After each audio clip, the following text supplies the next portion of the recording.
What is up, guys? It is Joe. We're back. We're talking ball about the Cats, and K-State wins again over number 13 Arizona. A massive win for the boys. 6 in a row. 6 of them things. 4 of them top 25 in the last 6 outings. This is an incredible time to watch K-State basketball. And folks, another miracle struck in Manhattan on Tuesday night. An incredible matchup, and I'm excited to talk about some thoughts about the game. Before I do, quick reminder, hit the subscribe button. We're closing in on 3,000 subs. Help us get there. Getting a Cat script tattoo with 3,000 subs. It will be awesome to see, and I'm excited to do so. As the Cats continue to get better, I'm excited to make the channel grow each and every day. But folks, let me jump in here. This is another game that I'm fired up about. I am over the moon excited. This is another incredible performance for K-State basketball. And even though I could say 1,000 different things, this game was different. It's another chapter in the incredible saga of Kansas State basketball this season and them continuing to overcome adversity. This game, you went 1 of 22 from 3. 1 of 19 from 3. That's awful. That is horrible. And I'll have a stat about that later. You find a way to win a game by making 1-3. That shows you can win however you need to win. This team is a legitimate, incredible team. Folks, you're watching greatness. You saw greatness strike, and there's a ton to talk about in today's video. Let me start with the stat breakdown before I get into specific bullet points I want to hit on. In this contest, it was a rare, quiet day for most of the starters, but Doug McDaniel was incredible. He was Doug McDaniel. He's the guy we expected to be at the beginning of the season. Doug has found his spot. He is the best point guard in the Big 12. I'll talk about Doug a little bit later on. Doug McDaniel scores 24 points, has 4 rebounds and 3 assists, also adds 5 steals. It was another day where he showed his dominance on defense as well on offense, so Doug McDaniel, a massive day. David Gasson with 16 and 7 for the Big 12 reigning player of the week. Brendan Hausen with 8 and 1. Max had 7 and 7 and played 39 of 40 minutes. That's incredible to see for Max. Coleman Hawkins with a relatively quiet game at 6, 4, and 2. And then he had a couple other guys off the bench I'll talk about here in a minute. I think you know where I'm headed with this, but I'll start with Doug McDaniel because we got to talk about this. Actually, before Doug, K-State overcame the whistle, folks. It's lame of me to talk about the refs, whether that be a win or a loss. It's lame. Whatever. I'm going to be lame. That was a horribly officiated game. That was absolutely garbage. The game was made up into a certain way. And I kept thinking, okay, well, the overcorrection will come. K-State's getting boned on both ends of the court. Doug McDaniel, David Gasson, specifically Dave, getting boned with these stupid, cheap fouls that are quick, tacky fouls that we're not getting on the other side of the court. You can watch the highlights back. Watch every bucket David Gasson makes in the second half. He's getting massively smacked in the head. He's getting grabbed by the neck, no and ones. Every bucket Dave makes, there's no foul. Then you go to the opposite side of the court. Guys getting elbowed in the face, and one for the other team. What are we doing? That being said, that crew is awful. It is what it is. K-State won in spite of that. They said, you know what? Forget you. It almost riled them up more. I mean, in the first half, when they took off Coleman Hawkins' bucket, because of the stupid goaltending mistake they made, they said, okay, it's not a goaltending. First of all, it was a goaltending. Even though it wasn't in their eyes, you still took 2 points out of the pocket of Kansas State because Coleman gets his own putback, puts it up and in. That's awful.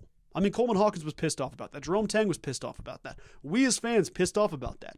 But the thing that I took away from mostly, K-State showed so much tough. They said, all right, you're going to try to call it that way? Sure, see what happens. Then you go on a massive scoring run to end the half, and you never let go of the momentum. These dudes showed every single play why they want to win basketball games. But one thing I wanted to talk about with the refs officially, the official crew screwing things up, you saw maturity from Doug McDaniel that you haven't seen. You've seen it in this winning streak, but it continues to show, hey, this dude's got it figured out. Mentally, physically, talent-wise. You see the talent. We've always seen the talent, but he was calming down Coleman Hawkins. He's calming down David Gasson when he fouls out. He's calming down Coach Tang when he's fired up about the plays. These are things that veteran point guards do. Keese would do the same thing. Obviously, Marquise Noel was stoked over the moon, always locked in, always the most intense guy on the court. But he also understood, hey, if we're going to win basketball games, I can't have my guys getting technical calls left and right.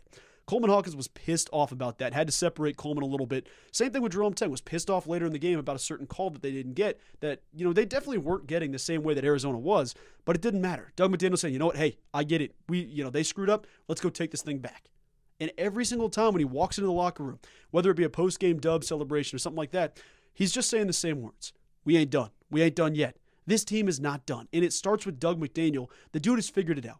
This is the Doug McDaniel we're ready for, and I'm so excited to see it. This is the dude that can be an All-American, folks. Let's talk about that. All I heard all week, I saw multiple comparisons of teams saying, well, this is the hottest team in basketball, talking about Arizona. Kansas State, they've got a 5-game win streak of their own. They're looking really good, but the hottest team in basketball is the Arizona Wildcats. Get that BS out of here. K-State took the title from it, stripped the title from it. Give us that thing. We're the hottest team in basketball. Nobody's debating that. But all week long, I heard about how Arizona's got skill matchups at every single starting position except for where David Gasson's at. I heard that the best point guard in the Big 12 was the Bradley kid for Arizona. I heard that the best player on the court is going to be Toby Awaka. the forward that's reigning Big 12 newcomer of the week.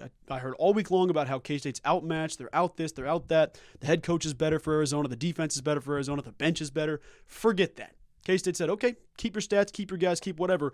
We're going to come take it from you. And they did exactly that, folks. Shout out to the K-State Wildcats getting this thing done. I'm fired up about this, but let's keep moving down the list before I just keep talking into a circle. But how about my guy, CJ Jones off the bench? CJ looked awesome in this game. He was fiery. He was energetic, had 10 and 4 off the bench. That's the scoring production you need from CJ Jones, and was defending his tail off, making plays left and right. But he was instrumental in that comeback in the half where CJ goes up, has an and one. Then the play after that goes up, with 10 seconds left. Nosey is the mismatch with Anthony DeLorso, who K-State decided to pick on the entire game. Seriously, go back and watch the game film. The offensive strategy, obviously there's plays drawn up for beauties down the stretch, but when it was a situation where all right, we got 7 seconds left, who is Anthony DeLorso guarding? Give it to his man. Let's go to work, whether that be Max or CJ or Doug or Coleman. Once the mismatch was there, everybody in the court they thought had an advantage over that kid, and you saw it come to life. CJ took that to heart and said, okay, it doesn't matter who's on me. I got the advantage. Drives in, converts back-to-back buckets over Anthony DeLorso. Those are massive plays. That are veteran plays to make. So CJ Jones, awesome. And then, folks, the guy, the man himself, the man we talked to less than 24 hours ago on the channel about how defense wins basketball games, about how energy wins basketball games, about how toughness and mental fortitude wins basketball games beyond just scoring. Moby EK Garuka makes the play of the year on the potential Big 12 player of the year in Caleb Love, one of the best scorers in college basketball. I know he's hot and cold, but Moby goes, you know what? They're coming to pick me. Forget that. Strips the ball from Caleb Love, tips it out, gets a run-out dunk in transition, goes up for the biggest dunk of the season, converts it, plus the foul. Moby explodes Bramlage Coliseum. That is the most Team Moby type play I've ever seen. Defense converts to winning basketball. Moby said, you know what? I'm doing this thing. Caleb Love, I ain't heard of you, pal. Coast to coast, dunk on your head, on your mama, on anything else. Let's go win this basketball game. That's the play that wins you the game. Obviously, down the stretch, free throws are one thing. Obviously, down the stretch, you got to hit shots. You got to do this and defend. Moby wins the basketball game. And then, folks, watch the very last play of the game, the literal last play of the game, where they pass the ball up. Caleb Love has the chance to do a 60-foot game-winning tying thing that he did against Iowa State. Who's around the basketball? Max misses both free throws. Yeah, Max, that stinks. Love you, buddy. You're a good enough shooter. You'll be okay. That's a tough moment. Moby's the first guy over there. He's not just giving him a 1-2, let him pull up from half and get an unassisted shot. Moby is quite literally contesting the game-winning shot. Has a hand up in his face. Caleb Love has to alter the shot and then chuck it over Moby's outstretched arm, and it's way off. That's why the ball goes soaring over the backboard. Caleb Love can hit that shot. It's not likely, but he's at least going to get closer than he will where he's chucking it over Moby. Super quick break. If you're watching this video and you're not subscribed, 63% of the people watching this video right now are currently not subscribed to the YouTube channel, and feel free absolutely to ignore this and skip this, whatever the case is.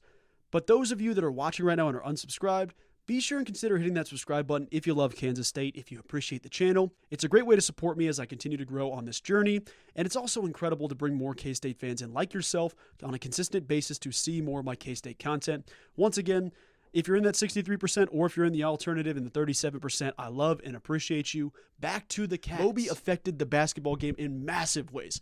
Actually had the biggest plus-minus of anybody on the basketball court. And I know that stat's kind of funny sometimes because Doug cooked everybody the entire time. But Moby had a plus 14 plus-minus in this contest. It was a massive day for Moby EK Garuka, and I'm fired up. Team Moby was fired up. That was the play of the year. The play of the game, the play of anything you want to talk about to keep K-State alive. And I'm not going to sit here and try to say that, okay, if you lose this game, you're not in the tournament. Don't let anybody tell you that, folks. If they tell you that, they're wrong. You can win out. You can go 6-2. You could go 5-3, and you'd be damn close if you do the right thing in the Big 12 tournament. Realistically, the way it sits now, you win this basketball game, don't let stupid Brainiac nerds say, okay, they're in position to be in position. Okay, they're close. They'll be the outside looking in. Maybe if they keep winning games. You're in the basketball tournament. You're in the big dance after this win. You should be on the bubble, if not within the actual tournament field this week. I know you're already you're 9 teams out of it. Look at your resume compared to the rest of the bubble. Look at Kansas State's resume relative to the rest of the Big 12 versus top 25 teams, top 15 teams. There's stats that support this, and I'll talk about that in a second, but Kansas State is in the NCAA tournament. Now it's about maintaining. Obviously, don't just try to hope for the best and try not to lose. You need to go keep winning. BYU's a test. You're going to have to go play good there to win that game. Let's go win this thing. Let's go win out. The way you're playing, you are the best team in college basketball. The last 6 games, you've been the best team in college basketball. That hasn't changed, folks. It's exciting to see. It's an awesome thing. Let me finish off by this. And I know I'm kind of fired up right now, so let me take a little exhale here. My entire house is asleep, so I hope I'm not waking them up. I apologize. The Cats have me fired up. They can wake up tomorrow just fine. let's talk about this. There's 3 tweets I want to read to you. Shout out to our guy Cole Manbeck. Awesome stuff over there at 3 Mall. They do a ton of great work. Cole Manbeck is a walking stat guy. Like, that's his, Cole Manbeck's awesome. He's incredible with these stats. This is what he said after the game. I'm going to read you 3 stats here that you guys have to hear because each one is wild here. Cole Manbeck tweets, K-State has defeated the number 7 team, the number 10 team, and the number 11 ranked team in the NCAA net rankings in the past 10 days. Do we hear that? Number 7, number 10, number 11 in the past 10 days. How many teams in the country have those numbers of high-end wins? Well, no one in the Big 12 does. K-State has the most victories in the league against top 15 net teams. This K-State team that started off 1-6 out the gates, looked bad, looked dead on arrival, couldn't get things right. Everybody hated them. They're the laughingstock of the Big 12. They now have the most net top 15 wins of anybody in the Big 12 conference. That's a tournament team, folks. Moving on to the next one here. Shout out to Jared Benson on Twitter. Go check him out. Jared Benson tweets this. Kansas State went 1 from 19, shooting 5.3% from 3, and beat number 13 Arizona. That's the lowest three-point percentage by any team in a win over a ranked opponent in 9 years. It's the first D1 game since 2022 in which both teams shot under 10% from the three-point line. That's the other thing. Yeah, it might be the worst three-point combined shooting percentage ever in a college basketball game if you have to look at it. But the way it worked, your bad three-point shooting did not affect you on the defensive end. You say, you know what? We're not having a great night. You're not going to do that. You're not going to go off and have an advantage at the three-point line. We're going to make you score. We're going to have to make you beat us. And K-State showed they can win games defensively. They don't have to be a team that hits 10 threes a game and the Armadillo Assassin's going crazy. Amarillo, obviously Armadillo, that was on purpose. And Max Jones is lighting up. Coleman's lighting up. Doug, you needed 1 3 of 19 shots, and you still won the basketball game because you were that good defensively, that good in transition. The energy was that high. That's incredible to see. Third and final one before I get out of here. Shout out to JBR Bracketology, someone that declared Kansas State dead earlier in the season, said there's no way in hell they're going to make the tournament. He tweets out after the game, using KenPom metrics, pregame win probabilities alone, the chances of Kansas State going 6-0 over the last 6 games was roughly 0.05%, roughly 1 in 2,000 chance. This is the 1 in 2,000 chance, folks, but let me keep going. If that's what it takes for me to be wrong, so be it. Right process, wrong result. Congrats to Kansas State. Got to be the most improbable midseason turnaround I can ever remember in college hoops. This is where they stood just 3 weeks ago. This is the truth. Kansas State has arrived. This is elite college basketball at its finest. You have the right people, the right coaches, the right team. Let's go get to the tournament, shock the world, boys. This has been an incredible ride, and I'm not ready to get off it anytime soon. But, folks, that'll do it for today's video. We'll talk again here in a couple days about the Cats, boys. It's a good time to be a Wildcat fan. Thank you all for being here. I will talk to you soon. Go Cats.